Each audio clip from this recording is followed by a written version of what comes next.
This is Candace Stewart. I'm your host. This is my podcast, Trade Secrets. And today I have, I always say this, but it's really true, one of my favorite people, Michael Boddicker. Hi, Michael. Hi, Candace. How are you? I know I love you to pieces. It's so great to be here with you. I love this place. One of the things, Yes. I love this place, and I love you. Well, thank you, Michael. So I love you too. wonderful. So we're in the lobby at East West, where I have the good fortune of being the manager. The studios are booked. Woo! So we're sitting in the lobby.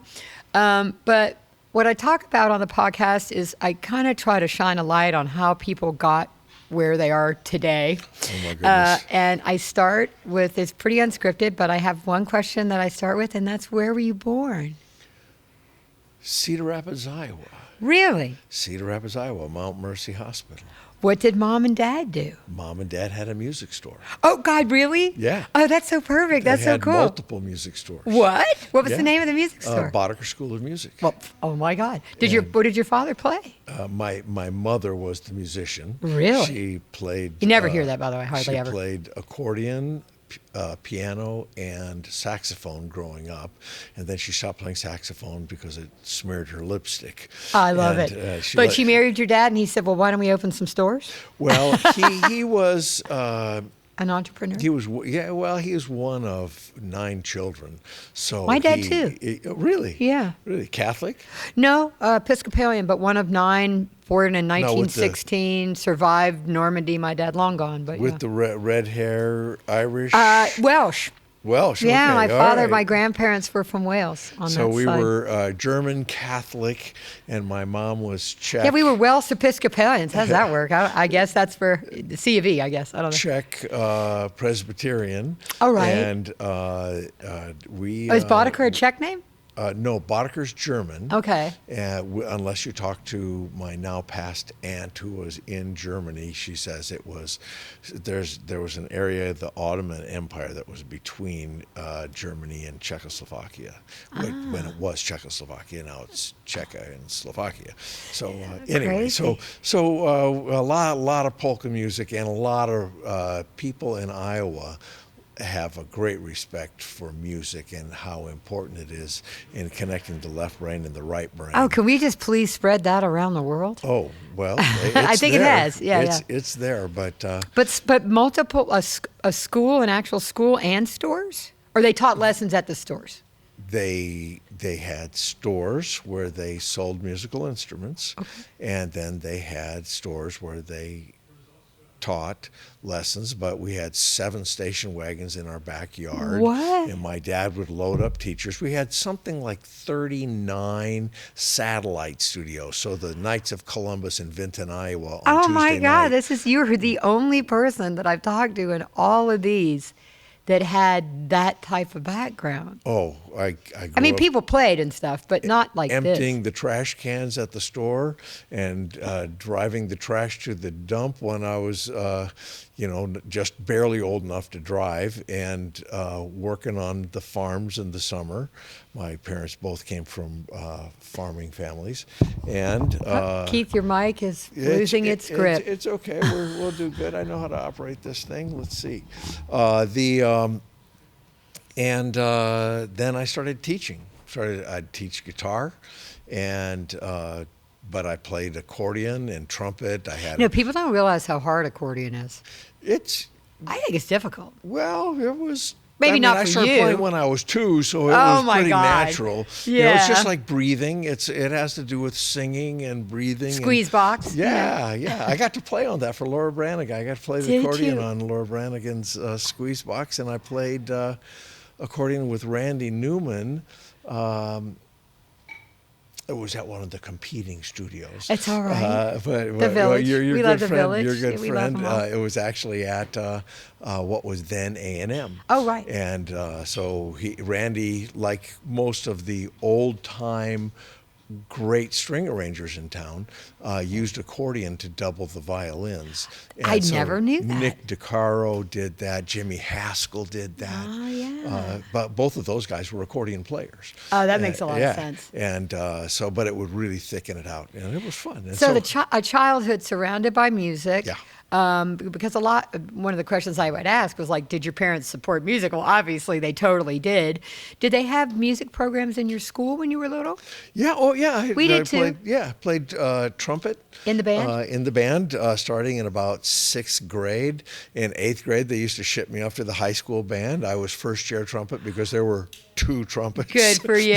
First chair trumpet. That was only because, and then I was actually talking to my Iranian Uber driver on the way over here. I ended up playing way too many taps at funerals during the Vietnam War. All those boys from Iowa that were coming home from Vietnam in sad. boxes. But good that they had somebody well to represent them. Well, in their final salute. Yeah, it was something. So you're playing at 2. You're driving the station wagon at 6 or 12 or tractor. something. Yeah, tractor. Oh, yeah, you bet. You know what?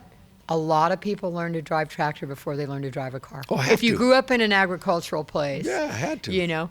How about you? Hay. How about you, brothers and sisters? How many? I have an older sister. Okay. A younger brother, almost like an Irish twin. Aw. And love him to death. If y'all don't know what that is, that's when there's a baby and like 10 months later there's another baby. Right. He was 17 months. Yeah. My husband's the same with his brother. And we then we have a young guest sister. And, Sort of an oops baby? No, I don't think so. But you know, again, both parents are gone, so I can't ask them that question. Right. So we never called her oops. Yeah. So we've got the musical Boddicker family. Was there a family band? Yeah, but there were bands. My mom. Were they good, or the rest of the kids? Oh, because I know you're good. Yeah. My older sister is quite an accomplished accordionist. Still goes around and plays at the Accordion Teachers Guild festivals and stuff. And then my younger sister also played well. She was more into dancing, and like when there would be Czech ensembles, she'd dance. Oh, fun. Polkas and waltzes and stuff. And then my younger brother was quite a good musician, but he had an older brother who oppressed him. And you were the oppressor? and you outshone him, possibly? No. He's a very successful surgeon. Oh, God. And with his What's his name? With his own jet. What's his name? Dr. Mark, Marc, Boddicker. Yeah. And Dr. Mark, just so you know, we're glad you went into surgery and saved all those lives. But I'm so proud of him. We have no doubt so smart that you were a badass musician. He's so accomplished. And he's just starting to wind We down. always say in music, it's not like, brain surgery, no one's going to die. Well, Mark, God bless you, and God bless what you do, because that is very serious. And great families, all of them great families, and really nice lives. I know. I love my siblings. Yeah. I don't get it when people don't like. I love my brothers. They're all uniquely different. Yeah. They're all super talented. I'm crazy about all of them. I tell each one of them they're my favorite. Oh, do you? Okay. I tried that with my children, and then I changed it to, you're my favorite daughter named Jessica. Right, you got to get specific. So I love this. It's not too often, especially during, we're not going to date you, but especially during like the 50s and 60s, it's not too often that you hear about a family that's, usually your parents are trying to get you to do something else besides music. Oh, nowadays for sure. Yeah, nowadays, the B plan, as it were. Yeah, I still get people with their kids who say, my child's not succeeding in anything, so I think he should be a musician. And I'm going, first off, what does that mean? He's starting 18 years too late. Yeah, that is really true. My husband started guitar at 9, and he thought that was late. Oh, yeah. Because I think it's like music, like math, like language. I think like a foreign language. It is absolutely a language, and similar to math in its structure. I think you need to start. The earlier you start, the better. Absolutely. Yeah. And there is a physical thing that the mind is malleable in the brain. Before the age of 11, the left brain and the right brain, if you start learning different languages and if you start learning music, the math skills go way up. Right? Oh yeah. And people in Iowa seem to know that. The great state of Iowa is onto something here, okay, is all I'm saying. I really was fortunate to grow up there. And, that's such a cool story. When I was in high school, there were nightclubs where, I mean, I wasn't the only guy working. There were in Cedar Rapids, Iowa, with 225,000 people at that time. We were, I was playing 5 and 6 nights a week in nightclubs when I was in high school. So similar, I never great. learned an instrument. I have 3 older brothers. They're all accomplished. The 2 older ones, accomplished musicians. My 3rd brother nearest me is a photographer. The 2 older boys, you would have met many times. They had a band in our hometown. What was the hometown? Charleston, South Carolina, and boy. they opened for the Allman Brothers back in the 60s, and then they came out in the late 60s, and they came out and they worked at the record plant on 3rd Street, and they became recording engineers. My maiden name is Smith. My older brother, Rick, who still plays blues guitar. My second brother, Steve, who worked with you, who was an engineer, who worked after leaving the record plant, worked at Rusk, worked with Giorgio Moroder, Wow. worked for And Jürgen Jürgen Koppers. Koppers? Yes. Yeah. Oh, So what a they're the great reason I engineer ended up Jürgen was. in the studio world. Is my brother Steve was my mentor, and I love him so much. He's still up in Seattle doing scoring. But I grew up in a musical family, the only person that didn't play an instrument. But I love it so much. How did you escape?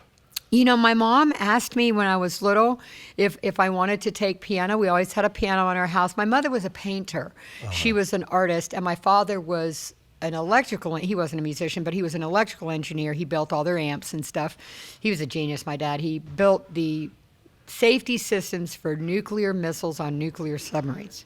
Wow. So he always used to tell me, we always had to live by the coast. He was always subcontracted to the Navy. He worked for Lockheed. He would say, I'm trying to keep the Navy from blowing us up. Yeah, was there what he you would go. say. Good. But he supported, my parents supported their musical interests.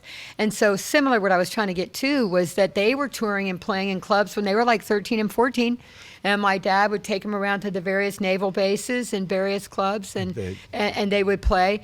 I went into sports, oddly enough. I'm not an athlete, but I played soccer, and then I played lacrosse. Oh. All through that was very back then. A hard game. Yeah, but that was very unique back then. Well, in right? Charleston, lacrosse. it's a very, it's kind of I don't want to say it's a southern game, but, you know, we had golf in my high school. You know, we had and surfing, I was a surfer, you know. I love surfing. Yeah, I sucked. I haven't surfed for a long time, but you have a lot loved of it. sharks in. You know, I'm not, you know, they don't want us. Oh, really? That's my theory. Yeah, I also like alligators. They don't want us either. They're like toads. I try to tell people, you're from Cedar Rapids, Iowa, a very different, cold place, and Charleston's a very hot place. But I always tell people, you know, I'm so blessed to have grown up on the ocean. You probably had big lakes. Where you were from? If we went up Do you north, have rapids in Cedar Rapids? There were rapids. And Really? I walked across that dam as a kid. I think about that. Is there a I used huge to- dam? Oh, yeah. I don't know Well, jack about Iowa. Quaker Oats was the largest grain processing in the Western Hemisphere. Are there a It lot was of Quakers in Cedar Rapids. No, they're not that I met. I didn't meet Quakers till I moved here. Right, and weird, then the right? people from Pennsylvania coming out and stuff. Right. But there was a dam right in front of Quaker Oats generating power. And as kids, we used to, on Saturdays, because in that day you just left the house and came back in time for Dude, dinner. you came back at dark. I know, that is the thing. And we would like swim in quarries and all kinds of yeah. jump off of hills into water, and we did all kinds of foolish things. Oh my goodness! God bless there was no video. Going down hills that you have no business going down on a bicycle. Now we'd break a hip. But when you're a kid, Oh, you know, boy. I think there's a lot to be said for the generation that wasn't helicoptered. You know, not that I was a bad kid, but I think go outside, go play outside, go get in trouble or figure it out, you know, like catch tadpoles. We used to crawl through drain pipes and stuff. Yeah, It was sure. crazy. Tadpoles. Boy, that was great watching all the different things grow up. And Dude, I was so lucky. Had such a Learning. blessed childhood. You know, we grew up on a big river in Charleston, in an area right where this big river, the Army Corps of Engineers built this throughway called the Wapoo Creek between these two connecting rivers. Water everywhere in Charleston, and that's where the intra-coastal waterway is, not inter, but intra-coastal waterway is, that runs up from Florida all the way up to the Erie Canal, and it's the shipping lane, the interior shipping river, the systems of rivers that the barges use to ship. People don't know today. They still do that. How important that was to the development. Of the country. Why was Buffalo, right. New York, so important? Or Pennsylvania. Because it came from the Atlantic Ocean to Buffalo, and then from Buffalo to Chicago. Dude, so important. But so we grew up on the water, and I have a great love and respect for the water. But for you. We went up to the lakes. We went to the Lake Michigan. We had Coralville Dam. We had Coralville. We spent the summers getting family trips, right? Well, those family trips were like down to New Orleans and stuff. Cool. We'd all load in the back of one of the station wagons. No seat belts. Dad was still smoking 4 packs of unfiltered Camels a day. You're pulling over to pee once. That was it. You got one time. I remember road trips as a kid. We had like an old Chrysler station wagon. I mean, this is about, I know I'm talking about myself a lot, but you're sparking memories. I love this, Candace. Because the road trips, I mean, you can't make it up. It's like if you took National Lampoon's Vacation and like backed it up about 20 years, it'd be like, hey, we're not stopping. Yeah, right. Okay. Pee out the window. Yeah, pee out the window for the boys. Yeah. Oh boy. But I love that your parents. Sound like you come from such a nice family. Well, there were really good parts of growing up in a music store, and there were really bad parts. How bad? Come on. We had, before we changed the structure of the house, if it was snowing outside, people would think nothing of, our house was on First Avenue, which was the main trucking lane through Cedar Rapids, Iowa, and we had a band room on the back, about 25 foot wide by 35 foot long. Wow, that's big.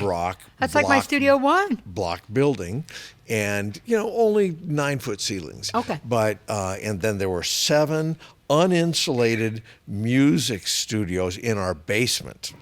Okay, right? So I hear what you're saying. So in your house, it was loud. And some people suck when they play. They had a curriculum, so everybody played the same music at some point in their lives. So you were just sick. And I would come back after working in a nightclub at 2:00 in the morning, and I could swear I was still hearing. Might give you insight into my psychosis, but I could swear I was still hearing accordion music. But people would. Come into the front door of our house we had a strict. I just got over that. I just got over this in my life. We had dinner at 5:00 exactly every day because my dad left the music store for a half hour and my mom didn't take a lesson at 5:00, and the table was set and the food was on and the serving stuff was there.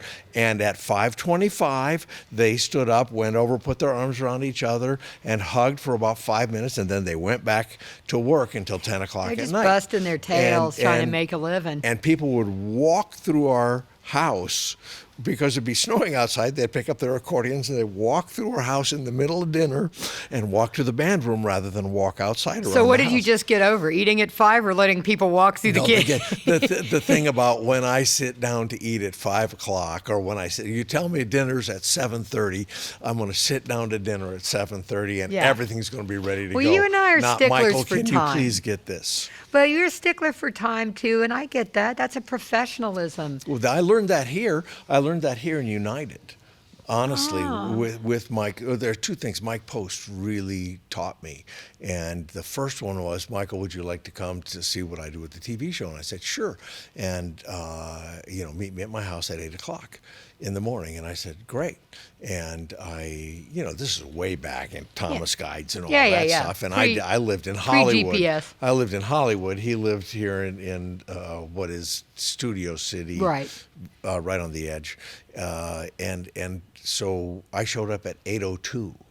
You were late. And I knocked on the door, and he said, Mike left. Yeah, his wife answered, I'm sorry. And she said, Mike left. He said, be here at 8:00. Oh, shit. Yeah.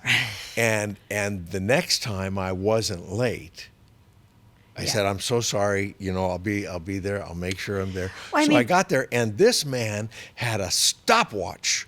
Jeez. And he knew how many minutes it took from him to get to his house to Universal, and he ran his life like that. That's why he was doing so many TV shows. Well, he was so busy, but I mean, that's one thing. We're in LA, we're in Hollywood right now, but the traffic is still unpredictable. Because I came to work this morning, I live 7 miles away. I left my house at 10 after 9. I got here at 10. Took 40 minutes to go 7 miles. Wow. You know what I'm saying? Yeah. So I'm surprised that he was that rigid, because the traffic here in LA is kind of unforgiving. It's hard to tell. No, but he ran his whole life. Tight He ship. had every 2 hours planned out. He was writing this score or this cue this day. He was working with Pete Carpenter in the afternoon on that day for 2 hours. He was doing, everything was planned out. I mean, months in advance. Well, we're jumping all over the place, Yeah, but sorry, I want to but get I learned that here. I was at Universal, which used to be part of when this was Universal Western. Well, it was United Western. I'm sorry. Yeah. I'm so sorry. It's all right. Yeah, We don't care. Yeah. It was. Universal's the fine. first thing was going to Universal with Mike Post, and then I worked here on a TV series for a TV actor. He was actually a songwriter who became a TV star. Who is that? Yeah, I never mentioned his name. I've never mentioned his name in anything. Okay. There was and I'll tell you why. Okay. I'll tell you why. All right. He just passed away. Aw. But during that period, he was drinking really heavily. Aw. And he was such a womanizer. Not his finest hour. And the band that I worked with my equipment got sent to Acapulco. On the way, we'd go out for like 10 days and come back for 2. 10 days and come back for 2. Man. 10 days. I mean, all year long. The life of a working touring musician is not easy on the family. It was not. My that marriage failed. I married a girl that was my girlfriend when I was 12 years old. Aw. And we got married at 18, 19. Oh, yeah, you're young. And by 25, she realized that I was going to be successful here and wanted none of it. Was she never going to see you? Oh, I never saw her. Yeah, I never saw her. Yeah.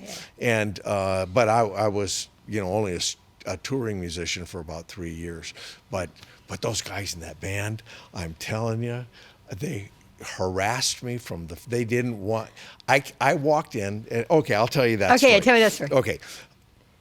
I had never played piano on a gig before, ever. I was. By the way, ladies and gentlemen, he's one of the finest keyboard players, piano players in the world. Well, and we're going to get to that later. I got to learn by sitting over here in United and watching all the fabulous keyboard players on Mike Post's shows come through, and I got to sit over, watch Michael Omartian and David Foster and David Page and Michael Melvoin. If your name's and David. Mike Lang and Larry Mahobrak. Oh my goodness. Yeah.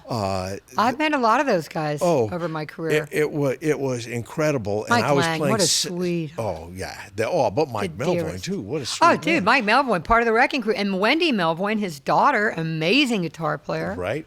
Yeah. Yeah, so that's where I got to watch them and actually study with Was and Ralph piano Grierson. not really Ralph your Grierson. thing? Oh my goodness, I didn't Was mention piano Ralph. not initially your thing? I mean, you no, played. not at all. No, I played B3 with a college jazz band. I was a guitar player. I was an accordion player who also I played bass accordion, which always helped me.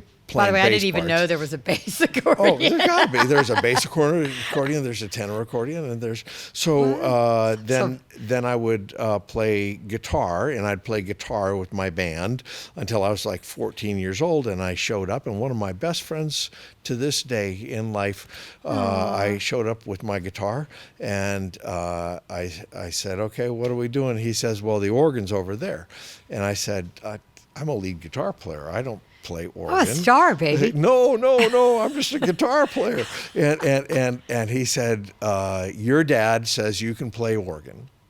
And if you want to make $25 on Friday night, you got to play organ. Oh, good. $25 is a lot of money. So we already had 2 guitar players. Okay, yeah. And a bass player and a drummer. So I started playing organ, and I went from the Vox Continental to, from a Farfisa to a Vox Continental. Dude, so the Farfisa, for those of you watching or listening, if you don't know what that great sound and a lot of The Doors. 60s British invasion, 70s music, that Farfisa sound.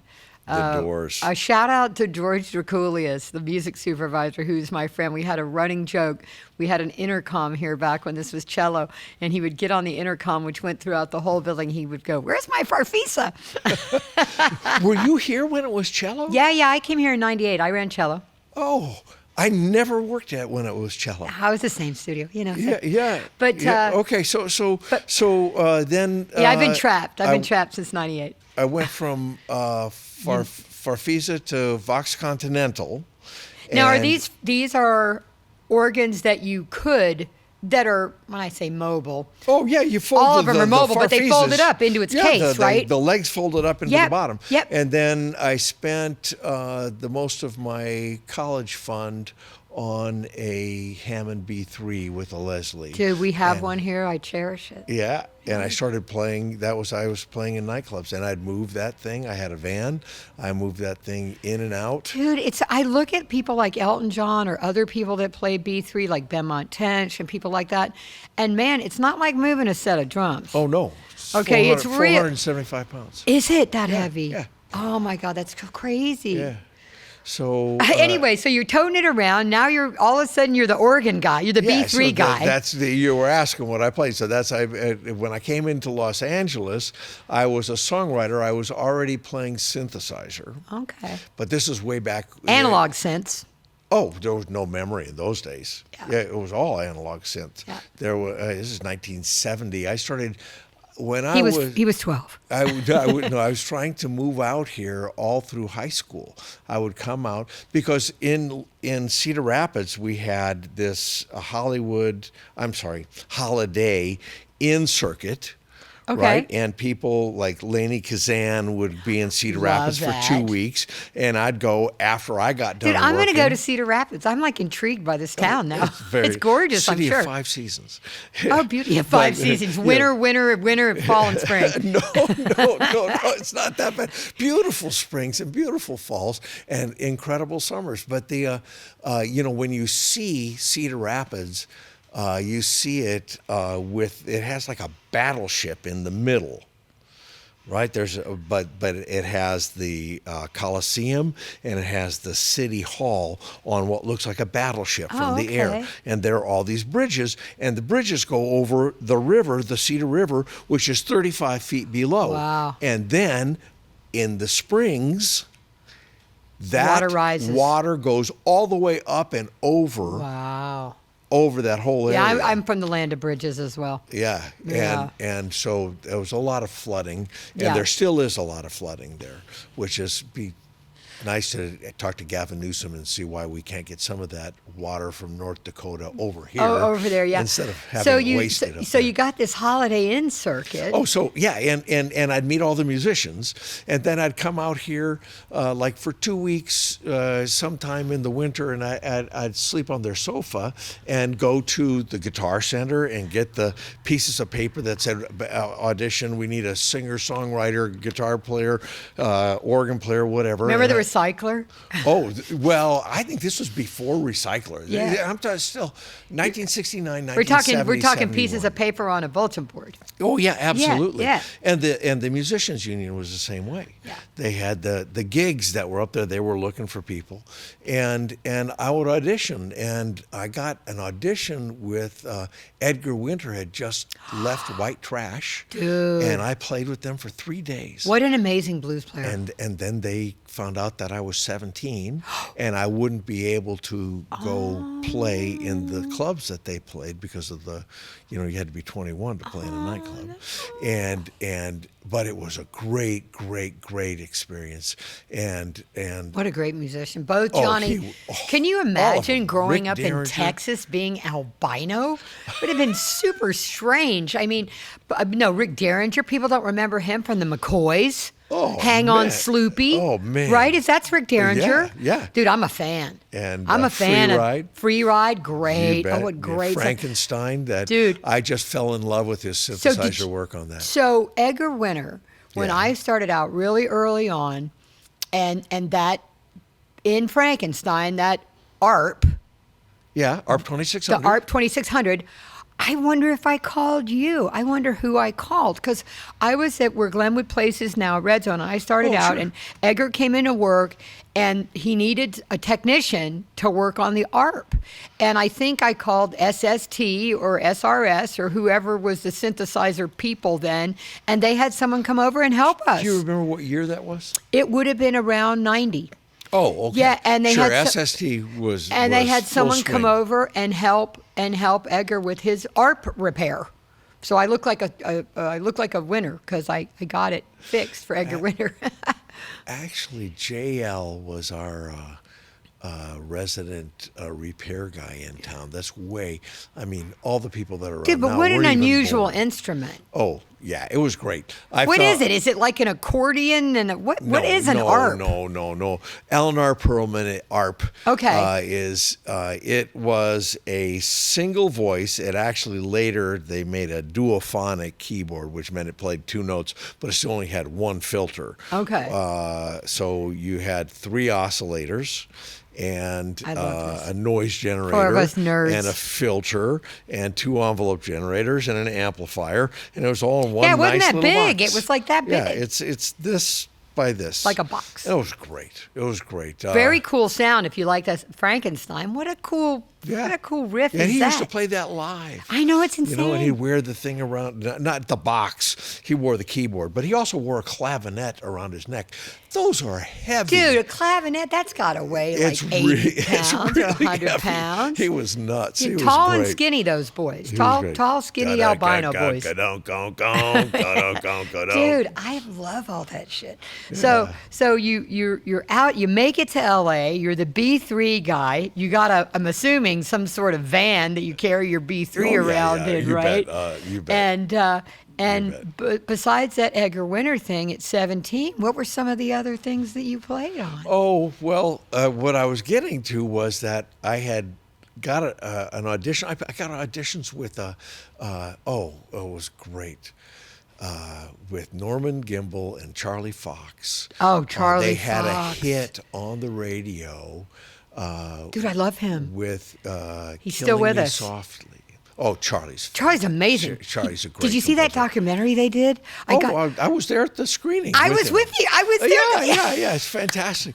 And you know, our kids went to school with his children's kids. He's so amazing. And you know, his son wrote "So I Married an Axe Murderer." Oh, it's one of the best films of all time. How is Charlie now? Charlie's got to be 90.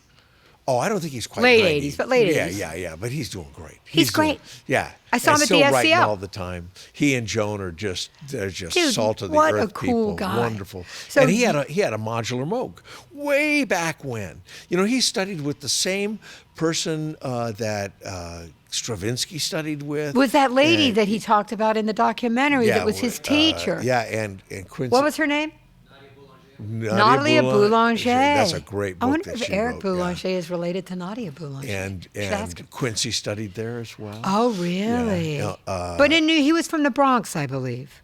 He talks about being from New York, Charlie. Charlie? Yeah. Yes, Yeah, from and the talks East Coast. about studying with her He's and how not lucky. now. He's from the Valley. Yeah. No, He's here. he's from LA. He's here. LA. He's great. So, but you were saying that you auditioned with him or got to play with him. I actually got the gig playing piano with. I'd never played piano So, before. see, this is what is so crazy. Okay, first of all, Michael is unbelievably talented, and you've heard him play many times. I mean, Don Randy, you've heard these hands. Well, you've heard these hands, okay? Is that one of Don Randy's That's his things? book. Yeah. It's called You've Heard These Oh, Hands. He's the how best. great, We love yeah. him so much. Yeah, but and- another incredible keyboard player.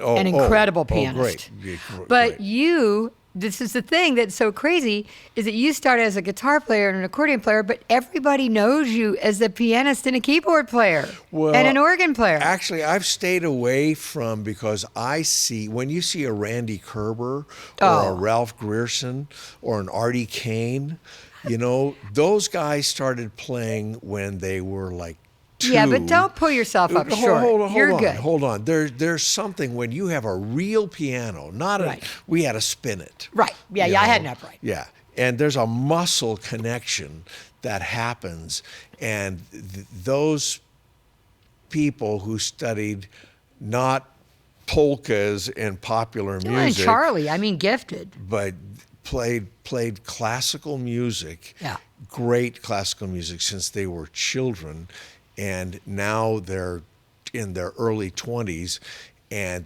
they've got. You can't start playing piano when you're 19 and catch up. You can't. I tried my best. Well, there's no flies on your plan. You're a great organ and keyboardist, and you are known, at least in LA, that's what you're known for. Well, it was nice. It was, and again, I only learned to play that way because I watched how those guys attacked the piano. Right. And even in the people we're talking about, there are many different approaches. Sure.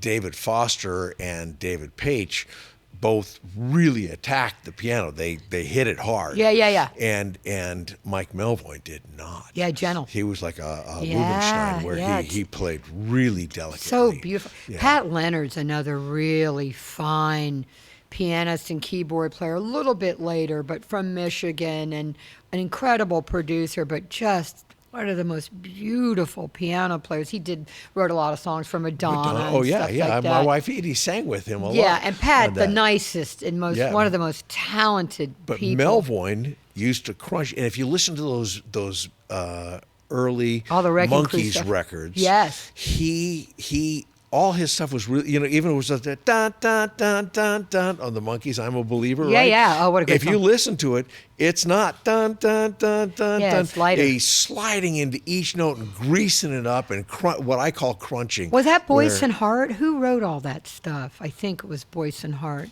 who wrote all the Monkey stuff. Well, a lot. Yeah.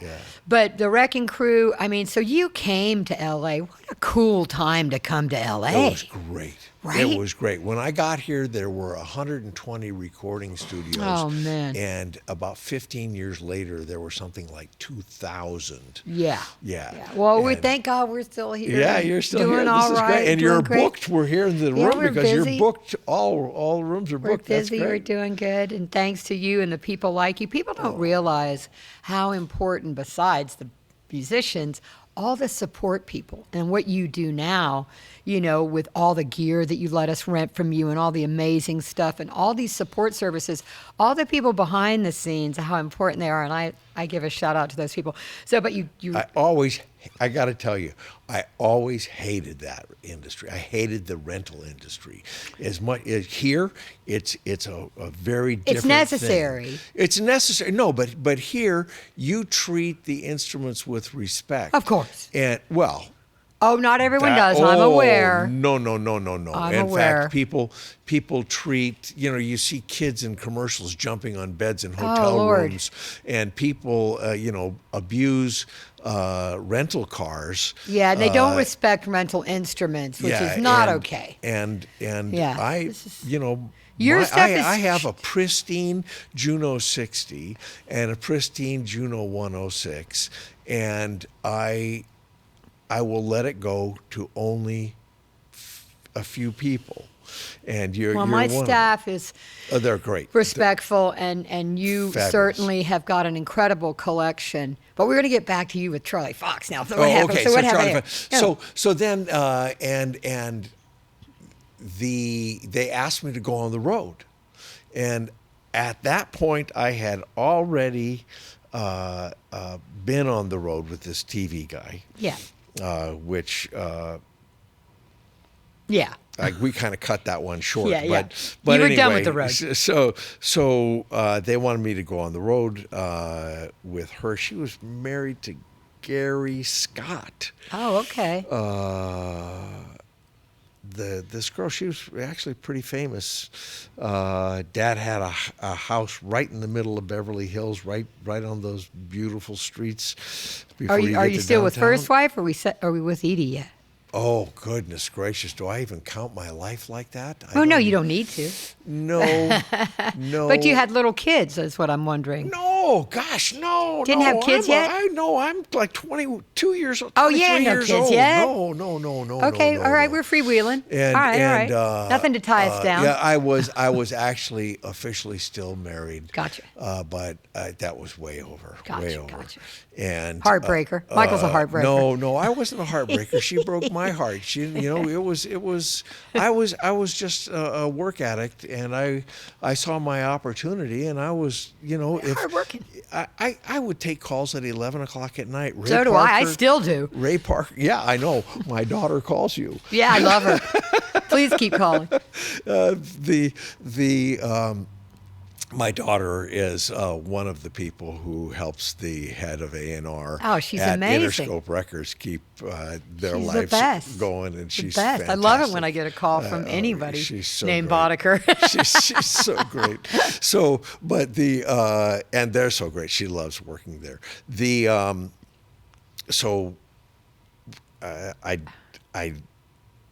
I had at this point. Let's see, we skipped a point. I actually had this audition for this TV guy, and I was again one of the people that were involved in this Holiday Inn circuit, who were also sometimes studio musicians in L.A. Oh, interesting. And they got me an audition, and I went out to Hollywood What a Piano. small world. And I rented a $35 a month grand piano. Never owned a grand piano before. Beautiful. Played one in college for a little bit. Yeah. But You got to have room for one of those. and I took all of his records and I transcribed them, and I transcribed all my parts, and I walked into the audition and Prepared. I played everything the way it was on the record. I love it. And he went, auditions are over, and the guys in the band went, no, we got real musicians showing up. Oh, he man. said, what are you talking about? This kid plays exactly the way I want the music to sound. Yeah, it's his prerogative. I'm not going to waste another 3 hours. I'm not going to waste another day. He's hired. We're going on the road. It's done. And they from that moment on, I'm telling you, my suitcase was in the bottom of the pool so many times I can't remember. They like hazed you? Hazing. I'm telling What? you. I'd come after the show, I'd come back to my hotel room, and every towel and every pillow. these guys sound and like- everything would be in the bathtub. Wieners, all man. the hot water would be turned on, Oh, and the heat would be turned up to 99. It Oh, would be my like God. They just a like to jungle. mess with the kid. And my equipment would go to Acapulco. Oh, We'd all be flying that's back what you into were town, talking about. and my equipment would go to Acapulco, and theirs would be at the airport. Oh man, these And- guys, okay, if anyone's alive who did this to Michael and you're watching this, just know that he prevailed. He rose above. I've never seen any of them again. I've never. I Isn't started. that karma? I had an 8-track, actually 2 4-track recording studios, right next to the AFFM on Cahuenga. Yeah. For about 2 years, we recorded David Bowie there. We recorded Dr. John there. Dude, I love it. And What was that called, Boddicker? No. And I don't even remember what the name was. Well, But I was Solar like was an eight- around the corner. Dick Ritchie was down Cahuenga. Was there. But so wait a Jeff minute. Weston was the bass player in that band. Oh, amazing. And he was the only guy who was kind of nice to me. But so we started that studio together. Oh, cool. And we worked it until I was too busy to be at the studio. Well, I And- want to know, I mean, and anybody watching, if you haven't already looked up who Michael is and figured out what he's done, you need to do that. But when did, you're playing around LA, you're doing session work because Yeah. you Well, all kinds of work. touring, you're doing everything. First, I starved.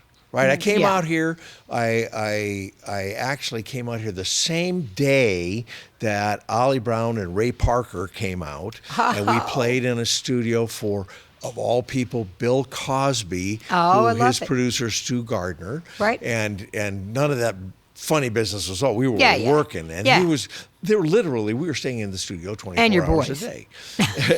We were staying Sorry, 24, said it. 24 hours a day, and we were there for like a week, and I recorded for that project 2 of my songs, and I sold one of my songs to somebody else. I went back to Iowa. I quit college. I was studying at the graduate level some electronic music classes and 20th century composition and stuff. Can't stay in school if you're working. And so I moved out here, and I absolutely, if my parents hadn't told me how they survived in the Depression, I would have not made it. It was saltines and milk and sugar, Canned tuna, and that. No, I wish I had canned tuna. It was saltines and milk and sugar, and for about four or 5 months, Wow. and I was still auditioning, and right here, 2 blocks away. I mean, this is Yeah. Music Row in that period. We're at 6,000 Sunset, all 60, of the 50 attorneys, Sunset. all of the publishing companies. Dude, SIR, everything. Everything. Yeah. Was right here within 3 blocks. And I would spend every day going up and down all the buildings and going in and sitting with my one cassette and going, listen to my songs, and they'd say, okay, leave the cassette. I'd say, so it's my only hard. cassette. So I can't. I'll hard. sit here and read until somebody's available. And they would, eventually break down after 3 hours and let me, This kid's been sitting here. Let's. And so those people became producers, and I started.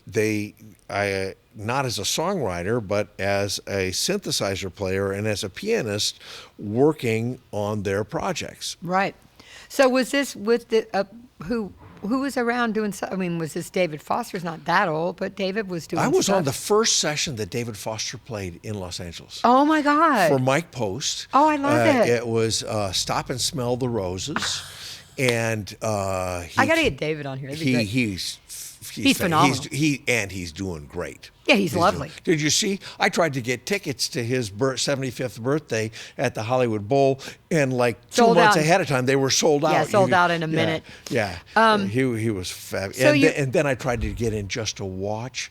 I tried to get in to just watch a rehearsal, and because of Pavarotti and, Oh my and God. all these people that were there singing, and Lady Gaga and Celine Dion. I went to and- Quincy's and- birthday at and- the Bowl with Paula. Yeah, but Quincy wasn't there. I know he wasn't there. Yeah, but for David's thing, the security was so tight you couldn't get into a rehearsal. Oh, so crazy. so it was. So, but you said you're doing that stuff like with Mike Post and all that. Was that like in the 80s? When would that have been? 70s, 80s? Oh no, way early, mid 70s. Oh wow, okay. Mid 70s, 75, 76. How did you? There's so many things you played on. Talk about. Well, maybe just tell us like they're trying to keep on track, and it's hard because I'm all over the place, but. Keeping on track, like after doing that stuff with Mike Post, and now you're doing piano. Now you're like the keyboard I'm piano. not playing piano. I turned down almost every piano gig that I ever got. I would play it as an auxiliary instrument, but mostly what I was doing Synthesizer. was playing. Well, still, you have to. In that day, there were no memories on synthesizers, right? Everything was set up from scratch. Right. So I was playing Mini Moog. Right. I was here Still in B3? this studio. Aw. In this studio, when I got to look over Mike Post's shoulder when he did Rockford Files, and then he. I love that theme. It's fabulous. I Danny love that Ferguson, theme. the guitar player, that was then. Dun, dun, and then dun. Larry Dude, I love Carlton that played the theme. I can't solo. hum it, but that's and that was fabulous. This is right here in Studio 3 in the famous Beach Boys room. Yeah, the Pet Sounds. And- I love that theme, and I still go to Paradise Cove and eat in that restaurant where that was filmed. The Rockford Files, right, was on the trailer man. park that's still there Oh, man. up on the coast. So I was working I love James on these Garner. TV shows for Mike Post, and Tommy Morgan and Gene Cipriano Yep. and Tom Scott, and Yep. like I mentioned about 10 of the greatest keyboard Dude. players that ever came through Los Angeles. I got to sit, and I would be the auxiliary. I got to play clavinet and Wurlitzer, and a synth sound here or a synth sound there, and a harpsichord Rhodes, part. Whirlies. Yeah, all that, and they were stuck playing piano, and I got all these doubles. It was great. Fun. And yeah, Sounds more fun. and so I started playing on jingles and Universal on TV shows, again from more Mike Post and Barry Dvorak. Oh, yeah. Who wrote, he's still got SWAT on the air Yeah. now, that theme, Yeah. great themes.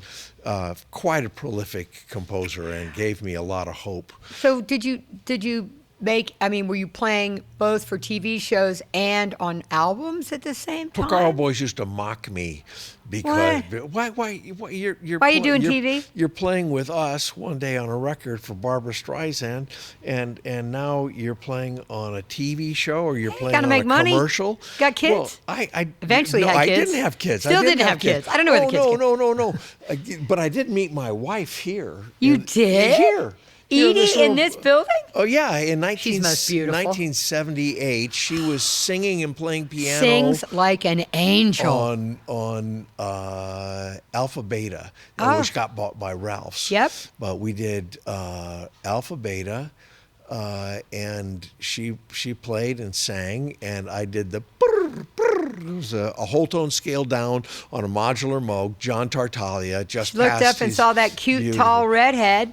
She's a blonde. No, you though. You me? have reddish hair, strawberry blonde. No, No? I went through a phase where I colored my hair red. For a Oh, minute that when must it was have been it. Way gray, but That must have been no. I was blonde, and but I was still way.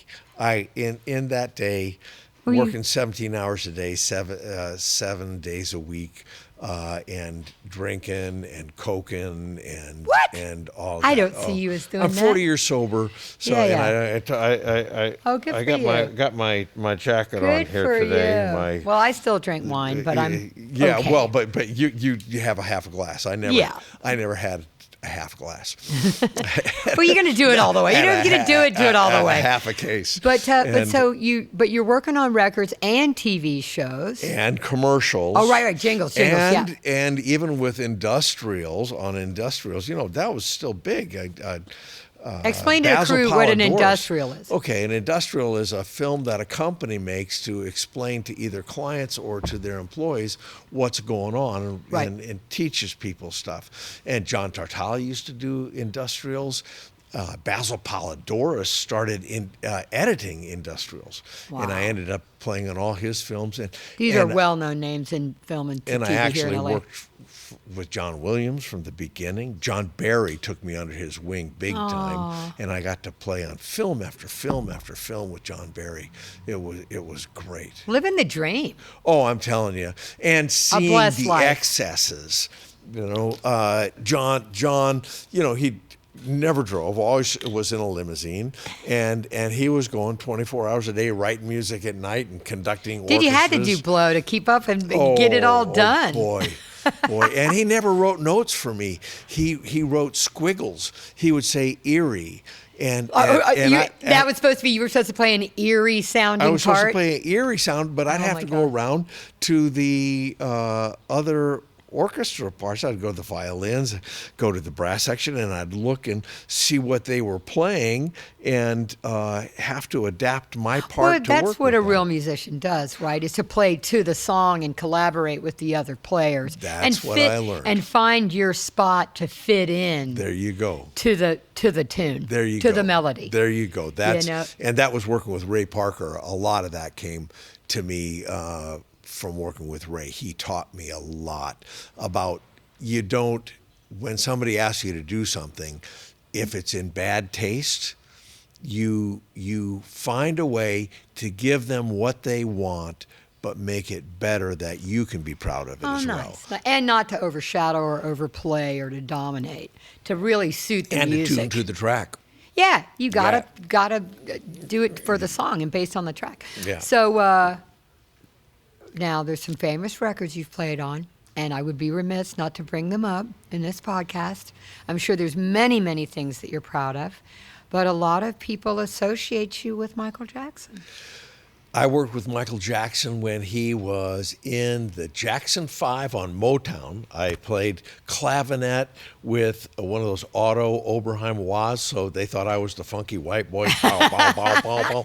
You know, so I'd play a lot of sessions like that. Yeah. And Sonny Burke was the keyboard player. I was going to say, who were his musicians? Well, we know Greg Gaines was around. No, Greg he wasn't there. yet? No. Is this all too early? Greg is way little for that. He's a young man.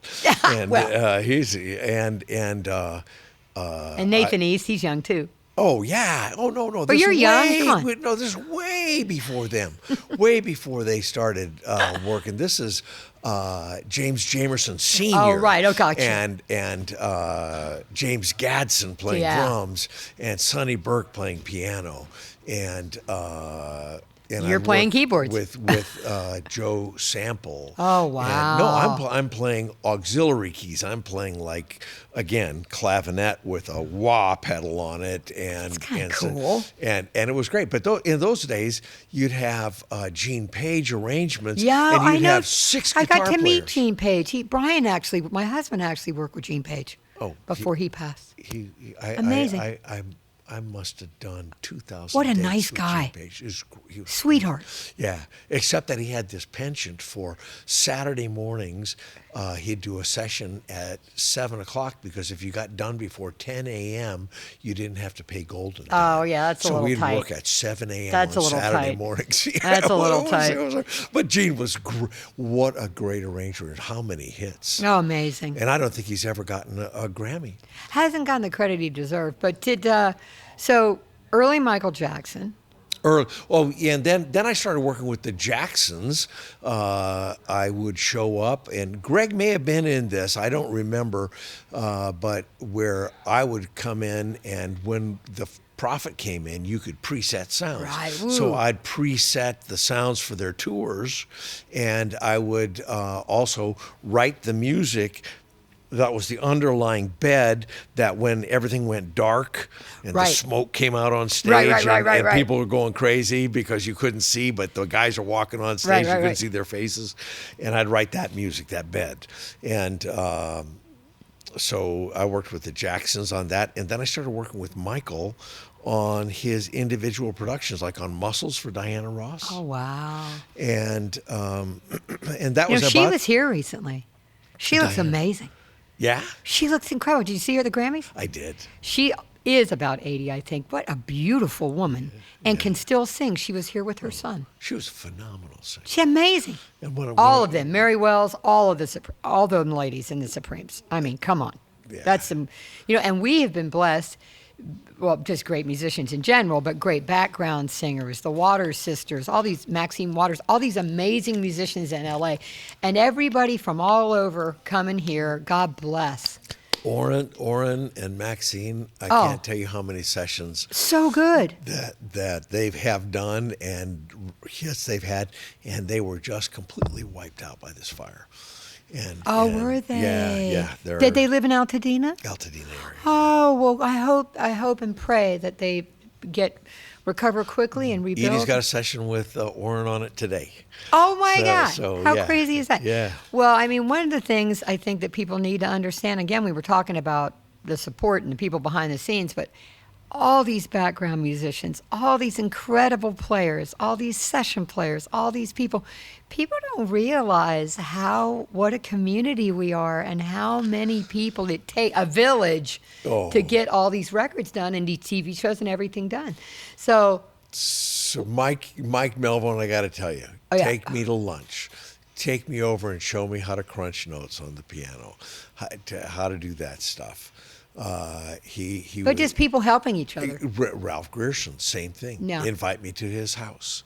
And cool with a young guy coming up, not like jerks, sweet. They wanted to know about synthesizers. All those guys were very interested in synthesizers. Interesting. And I had a very unique approach, if you will, at that time, where I actually studied it really hard, left to right, on both the Mini Moog and the ARP 2600. It's a lot of electronics. Well, as well. Yeah, I look at it like it's oscillators and bodies, and playing playing techniques, that's how I approach the synthesizer. And well, you do it well. well, thank you, thank you. It's been a good run. It's been really. I think we're nice. still on the run. I think we're still in the running. Now I'm applying it to film. Yeah. That's that. I just finished producing a film and being an executive producer on it, where I did all the sound design. Congratulations. So I've done sound designs from the very beginning. Since I was 17, I was working on industrials back in Cedar Rapids. Right. And I came out here and I did like 3 films right away for Art Cloakley, who did Gumby and right. all Gumby that. and Pokey. And Davy and Goliath. I love all those. And then I kept composing for film and stuff along the way and doing sound. I got hooked up with Joel. Come on, what's Joel? The guy I should know this too. Oh boy, I'm it's sorry, all right. We'll Joel. remember. I'm Hey, not you're gonna remember your name. doing well, dude. I forget stuff all the time. He hired me to do I got hired to take balloons and squeeze them.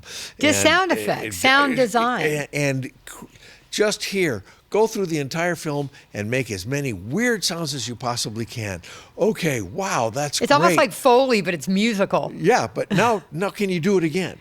And I'd be using instead of just organic sounds, I'd be organic sounds through harmonizers, using all studio techniques as well, and working in great studios. Remember when Group 4 was here? Yeah, Sage and Sound around the corner. Dennis Sands. Oh, yeah. Amazing. He was an engineer I got to work with. Famous. Got to meet him many times. And Famous. Ken Carman was my music editor. Oh, I love on that. those. Ken Carman so was what? Can you tell fabulous. us about the film you just worked on? Can you tell us the name of it? Oh yeah. It's quite beautiful. It's an hour and 45-minute film. You don't feel like it's an hour and 45 minutes. It's called Tiny Hearts, and it's about a doctor who's a pediatric cardiologist. He's got about 3 inches on me and 100 pounds, smokes cigars and Lord. drinks whiskey, and he takes... But he operates on babies. He takes 8-pound little girls while the missiles are striking the children's hospital in Kyiv. He's got her heart open, and he's taking a pig valve, and he's saving a life, fashioning a pig valve into exactly what her heart needs. And I said, you've got to be using like a fulcrum where you move something like this and it goes eek. Oh, it's crazy. And he said, oh no, I do this. Took his hands, put them on the edge of the table. Dude, it's tiny. That's crazy. Oh, he's incredible. So, he's Dr. Bill Novick. Oh, and so it's Tiny this, Heart. And Ben Wallfish. We asked Ben Wallfish to do the music, and he did. And a guy in his office, Edmund Butt, who's a phenomenal composer. So Ben did all the themes and stuff and produced, and Edmund Butt was the score composer. And I got to, do the things that I needed to do, elongate certain cues, as the picture changed, it changed. They were fabulous. They turned it in right on time, and then the picture continued to change. Although there's nothing against this director. It needed to be done. Certain things needed to be done. You're happy with the final result? I can't wait. Okay, I can't wait for people to see it. It's fabulous. It sounds like a really cool project. And that's the kind of movie I've been doing. I did a picture called We Women Warriors, where I was one of the producers. And I've heard of that. It's about you got 5 warring factions down in Colombia, and the United States is spending $6 billion a year to drop chemicals on the whole area, poisoning the water supplies, trying to kill all the coca plants. Not always proud of what we've done. And they've got all these different militias that are fighting each other on either side of the hills, they're stuck there trying to raise their children and do something that's not, getting huge amounts of money for a little bit of coca, like when you get like 4 cents for a big bunch of bananas, right? Right. And so we did a movie on them, and turned out just great. We did a movie called Midnight Marathon, which is about a judge downtown who has to, by the sentencing laws, he's sending people that are in their 30s, like a gang member who he gets a certain amount of strike for being a gang member. He used a gun in the commission of a crime. He used a gun when he was confronted by the police. So that he's got all these things, and pretty much 3 strikes. he gets sentenced to 75 years. He's going to die in jail. Jesus. And this judge has no option but to do that. So he goes to the Midnight Mission. He finds people who are newly sober, and he teaches them to run marathons. And then he does marathons with them all over the world. Like, oh, you're an artist. You're a talented artist. I'm going to fly you to Rome so you can see Michelangelo's work. Oh, you're a composer. I'm going to fly you. I love this guy. It's great. He flies. I want to fly you to so you can see where Mozart and Beethoven worked and all this stuff. You're gonna. He's fabulous, and so those are the kind of films that I do. Well, I mean, this is like giving back in a big way. What you're talking about. I mean, we need to have part 2 and part 3 with Michael, because I could talk to you for days. And there's just I'm gonna try to wrap this up right now. Okay, all right. Yeah. Let's try. We try to keep it around an hour and a half. No, but I will absolutely have you come back on. Absolutely. Because we did really, you think we've scratched the surface. We haven't even really scratched the surface of all the things that Michael has done. And I know it would be impossible to pick a favorite thing because you're working on stuff now. Is there a favorite project or something that resonates with you in your career? Is there anything like that? Oh, sure. I love, I mean, for my own writing, Buckaroo Banzai. You did that? Yeah, that was of course. I love that movie. I watch it. Brian and I watch the movie all the time. I love that movie. See, we did Dude, all it's the the greatest. sound effects, and I scored the film. Okay. And Oh my God. So Ellen Barkin, Peter Weller, all the rest of the guys in the band were amazing. Christopher Walken. I mean, just an amazing. And you had John Lithgow. Yeah. Right. Oh my goodness. Just amazing. That is great. How did I not know that you did that? Okay, And then after that, I did The Magic Egg, which was an Omnisphere film. It was the first film, and this is way back in the beginning of Pixar and all those companies. And it was the first film that was completely computer-generated graphics, and it was all synthesized music. And I had done, one of the reasons I got connected with that is because I did the first video game for Disney back in like 1973, I think. You know, I've never played a video game except in an arcade. Yeah, I've never played except in like a Defender or something on a screen in an arcade. I've never played a video game at home in my You didn't play life. the one with the little caterpillar or tank? Well, I played like Pac-Man and like, stuff like that, but never like a Game Boy or anything at home. Never. I don't have time for that. And there were all those other ones we did here. That were time. great films. We did Firefox here, won an Academy Award. Yeah. We did 3 Men and a Baby here with Marvin Hamlish. But Bill Conti we did here. We used to do the Academy Awards here all the time, love which Bill is Conti. a nightmare for a synthesizer player because you got a violin player and he's just got to look between cue 1 to 5 and see which one he's going to play, and his instrument makes the same sound it always did. Mine was like machine gun, bells, a flute, French horn, whatever, and you'd have to have multiple instruments, or eventually I got to the place where I found an instrument that you could, a DX7 2FD, you only have to push one button. You don't have to push 2 buttons and then enter. Program you only have to push one, and I could have it set up where it was like boom, play, boom, play. And we would do, oh man, it was, we've done so much here in this studio. Dude, you have had such a fascinating life. I'm going to tell you a secret too. Oh yeah, what's the secret? Okay, Ray Parker Yeah. taught me, if you want to, I would have my equipment delivered here to this studio. Yeah. Like in early 70s, mid 70s. Okay. And it'd just be sitting around? It would just sit here with my name on the side of it. Dude, Ray and then Parker's was the same. then it's And people would subconscious be to your going, name. Oh, he's working here. Oh, he's working here. Oh, I love it. Ray Parker, he taught me that. He Oh, was, that's he was, clever. he was brilliant. We're living up He to that is now brilliant. with your gear here. I'm going to, we are going to do a part 2. I'm going to wrap this one up. I can't tell you how grateful I am to you for your time and for you coming. I love you talking so to you. much. I love you too. I know. I would and talk to you for days. Brian, you know, and Keith, Oh, and yeah, all the Nate. big, and Nader. Yeah. Oh, I'm man. so lucky. I am. And I am. This No, is you're we're such a blessed. big part of my entire life, my entire adult life, because I didn't grow up till I got here. And I don't think I'm grown up yet. Thank you, But God. we are definitely going to have a part 2. Michael Boddicker, ladies and gentlemen, wow. We basically covered the history and the origin of synthesizers almost, not to date you, but started early and came up. Okay, is We all I'm get to saying. talk about Bob Moog and all the stuff. Oh, we got a coming lot to up. talk Yeah, about. We're going to do yeah. a part 2. All right, great. Yeah, all right. Great, I'm going to Candace. wrap this one up. Thank you so much much for inviting. Thank you for inviting.